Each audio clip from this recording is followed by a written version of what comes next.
Hi friends, ഞാൻ അജിത ശിവപ്രസാദ്. ഞാൻ എറണാകുളത്ത് വെണ്ണലയിൽ താമസിക്കുന്നു.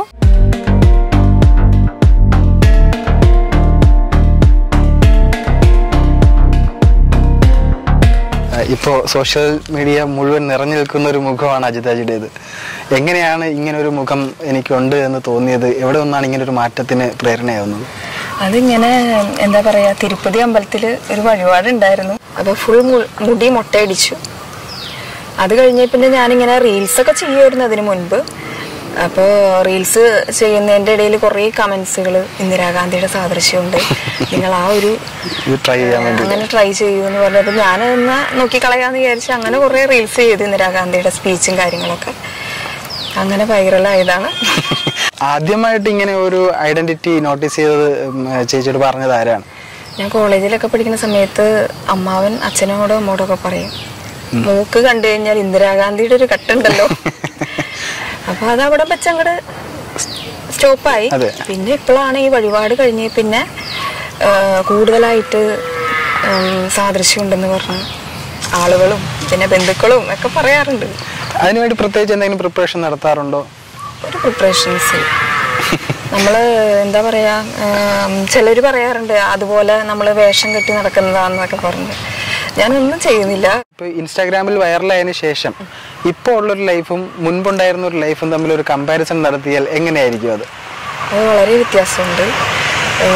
ആദ്യത്തേന്ന് പറയുമ്പോൾ വളരെ നോർമലായിട്ടുള്ള ഒരു, എന്നെ ആരും അറിയില്ല, ഒരാൾ പോലും അറിയില്ല.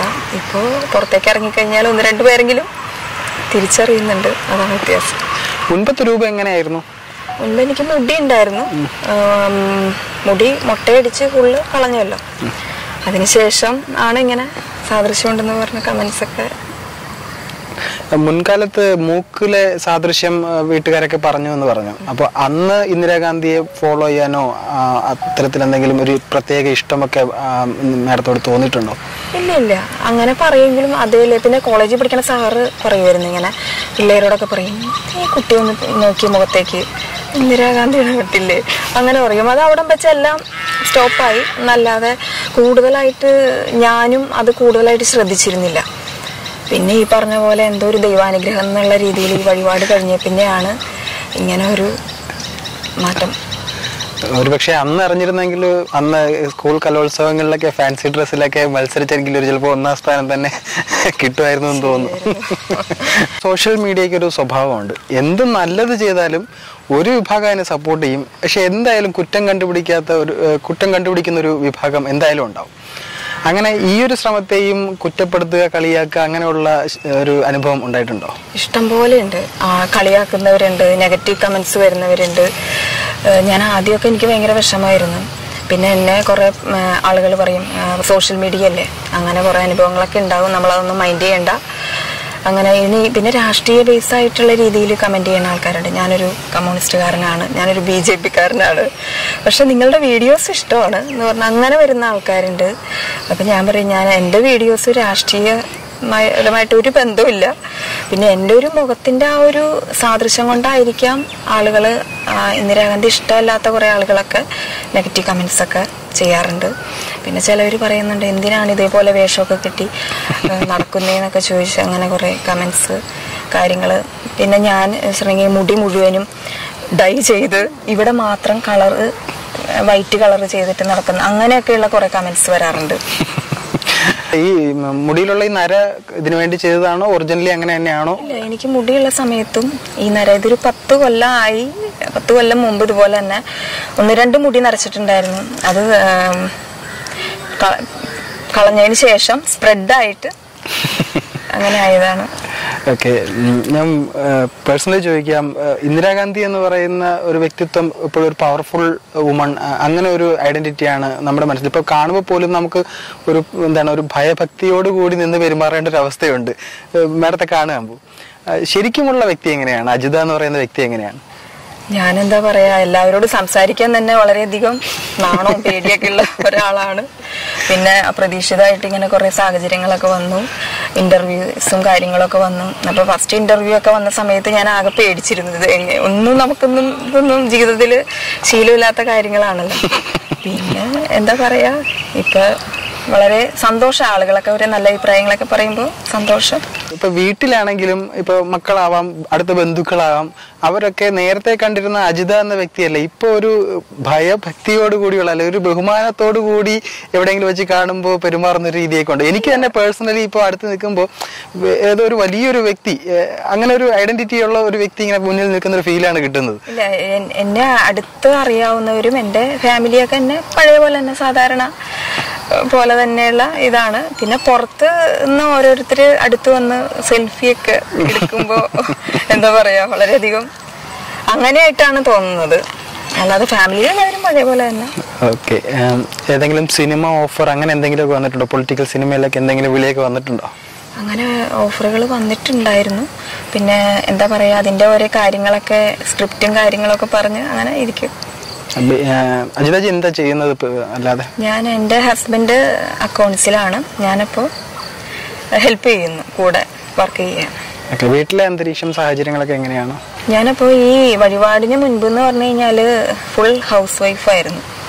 അപ്പോൾ എനിക്കിപ്പോൾ എന്താ പറയുക, കുട്ടികളുടെ കാര്യം നോക്കാം, അങ്ങനെ വീട്ടിലൊരു ഒതുങ്ങിക്കൂടിയിരിക്കണ ഒരാളായിരുന്നു. അപ്പോൾ ഈ ഒരു കൊല്ലമായിട്ടുള്ളൂ എനിക്ക് ഹസ്ബൻഡിൻ്റെ കൂടെ ഞാനിപ്പോൾ വർക്ക് ചെയ്യാൻ തുടങ്ങിയിട്ട്. അപ്പോൾ അതിനു മുമ്പ് ഒരു എന്താ പറയുക, ഫുള്ളൊരു ഹൗസ് വൈഫ് ആയിരുന്നു.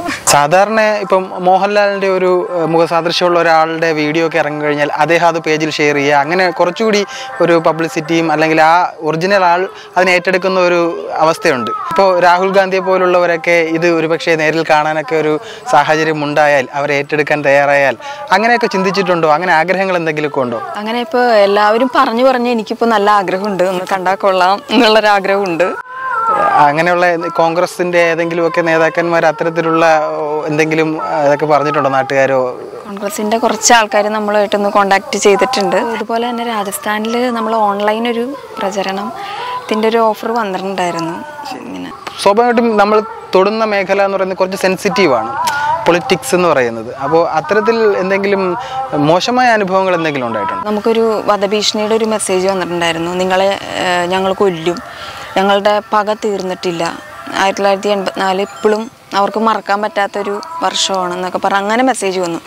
അപ്പോൾ ആ മെസ്സേജ് വന്ന സമയത്ത് ഞങ്ങളത് വെറുതെ ആയിരിക്കും എന്നൊക്കെ വിചാരിച്ചു. പക്ഷെ എന്നാലും അങ്ങനെ കൊല്ലും എന്നൊക്കെ പറഞ്ഞൊരു മെസ്സേജ് വരുമ്പോൾ നമ്മൾ അത് സൈബർ സെല്ലിൽ പരാതി കൊടുത്തു. ഈ ഒരു വൈറൽ സിറ്റുവേഷന് ശേഷമാണോ ഇത്തരത്തിലുള്ള വസ്ത്രധാരണമൊക്കെ അതിനു വേണ്ടി പ്രിപ്പയർ ചെയ്ത് അങ്ങനെ ചെയ്യുന്നതാണോ, അതോ സ്വാഭാവികമായിട്ട് ഇങ്ങനെയുള്ള ഡ്രസ്സൊക്കെ തന്നെയാണോ ധരിച്ചിരുന്നത്? ഇല്ല, ഞാൻ സാധാരണ നോർമലായിട്ടുള്ള ഡ്രസ്സുകളൊക്കെ, കുർത്ത, ജീൻസ് എല്ലാം ധരിക്കും. ഒരു ഫോട്ടോഷൂട്ട് ചെയ്താൽ കൊള്ളാം എന്നുള്ള ഒരു ആഗ്രഹം ഉണ്ടായിരുന്നു. ആൾക്കാരൊക്കെ ഇങ്ങനെ കുറേ കമൻസ് ഒക്കെ പറയുമ്പോൾ എന്നാൽ പിന്നെ ഇന്ദിരാഗാന്ധിയുടെ ഒരു ഫോട്ടോഷൂട്ട് ആയി കളയാമെന്ന് വിചാരിച്ചിട്ട് അതിന് വേണ്ടിയുള്ള ഒരു ഇതൊക്കെയാണ് ഡ്രസ്സൊക്കെ. അപ്പോൾ ഞാൻ ഇപ്പോൾ ഇങ്ങനെ ഇൻ്റർവ്യൂവിനൊക്കെ വിളിക്കുമ്പോൾ ഇതേപോലെ വേഷം ചെയ്യും, അല്ലെങ്കിൽ സാധാരണ നമ്മൾ നോർമലായിട്ടുള്ള ഡ്രസ്സൊക്കെ. ഇപ്പോൾ ഒരു ഡ്രസ്സ് ഒരു ടെക്സ്റ്റൈൽ ഷോപ്പിൽ കയറിയാലും ആദ്യം ഈ ടൈപ്പ് കോസ്റ്റ്യൂം കാണുമ്പോൾ ചെറിയൊരു ചായ അങ്ങോട്ട് വരാറുണ്ടോ? ചായ വരാറുണ്ട്. നേരത്തെക്കാളൊക്കെ ആ ഒരു നമ്മുടെ സ്വഭാവത്തിലും ഭാവത്തിലും എല്ലാത്തിലും ഒരു ചേഞ്ച് സ്വാഭാവികമായിട്ടും വന്നിട്ടുണ്ടാവും അല്ലേ? ആൾക്കാർ കൂടുതൽ ശ്രദ്ധിക്കുന്നു എന്നുള്ള ഒരു, മറ്റേത് നമ്മളെ ആരും അറിയില്ലല്ലോ. ഇപ്പൊ പോയി കഴിഞ്ഞാൽ എവിടെയെങ്കിലും പോയി കഴിഞ്ഞാൽ 1-2 പേരെങ്കിലും ഒന്ന് ശ്രദ്ധിക്കുന്നുണ്ടല്ലോ. അപ്പൊ അത് എന്താ പറയാ, വളരെ സന്തോഷം. ജീവിതം ഒന്നാകെ മാറുകയാണ് അല്ലേ? മാറുകയാണ്. ശരിക്കും പറഞ്ഞു കഴിഞ്ഞാൽ ഒരു 2ാം ജന്മം എന്നൊക്കെ പറഞ്ഞ പോലത്തെ ഒരു അവസ്ഥ എനിക്ക് ഫീൽ ചെയ്തിട്ടുണ്ട്. ശരിക്കും ഗുണം എന്ന് പറഞ്ഞു കഴിഞ്ഞാൽ നമ്മൾക്ക് എന്താ പറയാ, ഇതുപോലെ ഇന്ത്യൻ ഉരുക്കു വനിതയുടെ ആ ഒരു മുഖസാദൃശ്യം ഉണ്ടെന്ന് പറയുമ്പോൾ വളരെ സന്തോഷവും അതിലുപരി അഭിമാനവുമാണ്. പിന്നെ എന്താ ദോഷം എന്ന് പറഞ്ഞു കഴിഞ്ഞാൽ, എന്താ ഇന്ദിരാഗാന്ധിയോട് വെറുപ്പുള്ള ആൾക്കാർക്കൊക്കെ എന്നെ ഇഷ്ടാവില്ല, എന്തായാലും എൻ്റെ വീഡിയോസും ഇഷ്ടാവില്ല. അതാണ്. മുന്നോട്ടുള്ള പോക്ക് എങ്ങനെ ആവണം എന്നാണ് പ്ലാൻ ചെയ്തിരിക്കുന്നത്? എന്തായാലും ഇപ്പോൾ ഈ നടന്ന കാര്യങ്ങളൊക്കെ നമ്മൾ ഒരിക്കലും പ്രതീക്ഷിക്കാതെ വന്നു ചേർന്ന കാര്യങ്ങളാണ്. അപ്പോൾ ഇനി നല്ല നല്ല അവസരങ്ങൾ വരികയാണെങ്കിൽ മുന്നോട്ട് പോകാൻ തന്നെയാണ് തീരുമാനം. ഇത് ഈ രൂപത്തിൽ സിനിമയിലും ഒക്കെ ഫ്ലറിഷ് ചെയ്യുന്ന ഒരു ആളായി മാറട്ടെ എന്നാണ് ഞാൻ ആഗ്രഹിക്കുന്നത് പേഴ്സണലി. കാര്യം നമുക്ക് അടുത്ത് നിന്ന് കാണുമ്പോൾ തന്നെ വല്ലാത്തൊരു ഒരു ഫീലുണ്ട്, ആ ഉരുക്കു വനിതയെ അടുത്ത് നിൽക്കുന്ന ഫീല് തന്നെ ഉണ്ട്. അപ്പോൾ സ്ക്രീനിലും അത്തരത്തിലുള്ള വലിയ കഥാപാത്രങ്ങളൊക്കെ ഭാഗ്യം കൊണ്ട് കിട്ടട്ടെ എന്ന് ആശംസിക്കുന്നു. Thank you. ഇന്ദിരാഗാന്ധിയുടെ ഫിലിം ആരെങ്കിലും എടുക്കുന്നുണ്ടെങ്കിൽ അതിൽ അഭിനയിച്ചാൽ കൊള്ളാമെന്ന് എനിക്കൊരാഗ്രഹമുണ്ട്. പിന്നെ സിനിമയിൽ മറ്റു നല്ല നല്ല ക്യാരക്ടർ ഒക്കെ ഉണ്ടാവില്ലേ, അതിലും അങ്ങനെയുള്ളതാണെങ്കിലും നമ്മൾ നോക്കാമെന്ന് വിചാരിക്കണം. കൂടുതലായിട്ട് ഇന്ദിരാഗാന്ധിയുടെ ഫിലിം, അങ്ങനെ ഒരു ജീവചരിത്രം പോലെ ഒരു വലിയ സിനിമ ഉണ്ടാവട്ടെ, അതിൽ നായികയാവാൻ പറ്റട്ടെ. Thank U.